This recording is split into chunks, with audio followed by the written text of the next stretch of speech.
Hallo zusammen und herzlich willkommen hier von der Gamescom 13 in Köln.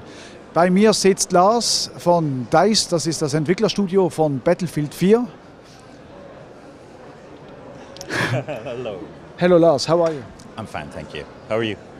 It's good, it's good. It's a hard time on the Gamescom, but I like it to be here. Yeah. My first question, you developed for the multiplayer part for Battlefield 4. What's new in Battlefield 4? A lot of things. I mean, the biggest areas that we're here to show at Gamescom are the concept of Levolution. We started showing it at E3 with the crumbling skyscraper, and now we're bringing a new concept here.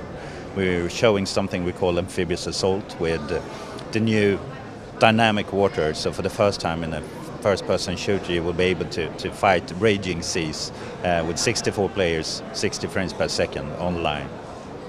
Also showing off commander mode, and overall, showing 3 different modes. We show Conquest, we show a new game mode called Obliteration, inspired by, you could say, rugby or capture the flag. You have one objective or a bomb to take from a random area, and you need to take out 3 bases of the opponents. They try to do the same, and the one who does it first wins. And then also behind closed doors we're showing Domination, which came in late in Battlefield 3 and became extremely popular. So now we refined the concept and we show it here on PlayStation 4. Can you tell us more about the command mode? So Commander mode is something that we first introduced in Battlefield 2. I was the lead designer of Battlefield 2 and producer in 1942, and during 1942 we had a really good time playing together. But when we came out on the internet, it was hard to stay together and do the things that we did in the office where we were screaming to each other. So we added Commander mode. To start with, we added squads. So for Battlefield 4, we have listened to the community, we have upped the number of players in the squad, so you can now be 5 players.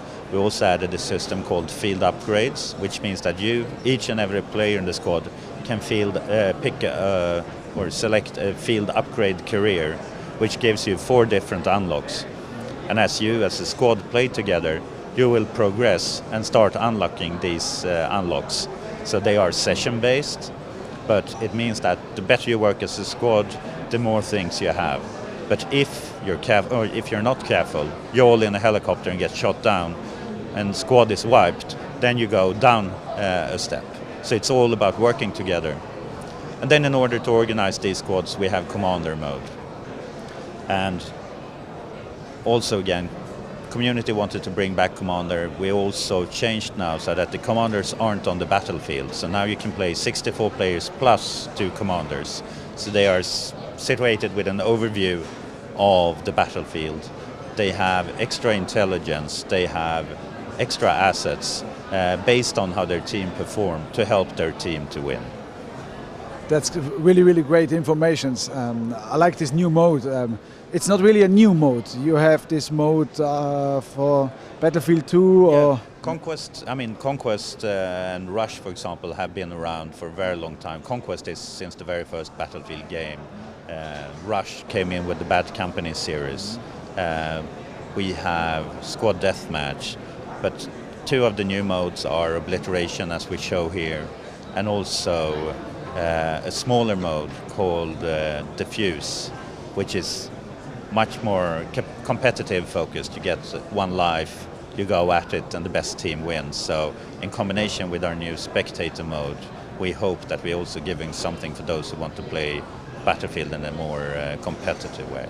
So today here we show Conquest, Obliteration and Domination. And if you want to see Commander, it's on Conquest that we show it here. Yeah. And the beautiful thing as well, with the new next generation and really pushing ourselves, we also added a possibility of not only being Commander on your PC or on your console, but you can also join in as a Commander from your iPad or your Android tablet, sitting in a cafe or somewhere else. So it's, a lot of things happening. The battlefield, normally when you fight, you are a soldier on the field. In Battlefield, the maps are bigger. You have more. It's possible to play a ship battle or airstrikes or. Yeah. I mean, overall, what we've done with Battlefield 4 is to work a lot with the concept of levolution. What we show here on the floor is a new level called Parasol Storm. It's based on a lot of water and islands in the China Sea. And when we came out at E3, we had tremendous feedback. People loved what they saw, and a lot of jaws dropped when the skyscraper fell down.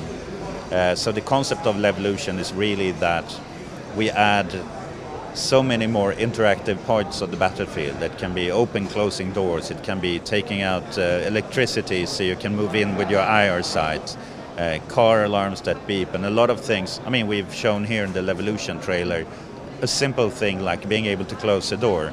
But when you use it in combination with throwing in a hand grenade in the train wagon, closing the door, it becomes yet another tool for the player to use to feel smart on the battlefield. And on top of this, we have more destruction. We have the raging sea, which we're showing here, where the level starts as a beautiful sunny day, and suddenly a storm starts to pick up. The wind is blowing, the trees start swaying, rain comes, big thunder, even takes out the windmill out at sea, that if you then take it out further, will unleash an anchored battleship that comes crashing into the island. So I think when we had showed the game at E3, people saw the concept of levolution and were curious, but they didn't know what to expect more. And when they see this, they probably see that for each and every level, the concept of levolution will differ, but we always strive to give it a unique feel. It should be player-driven and really change how you play.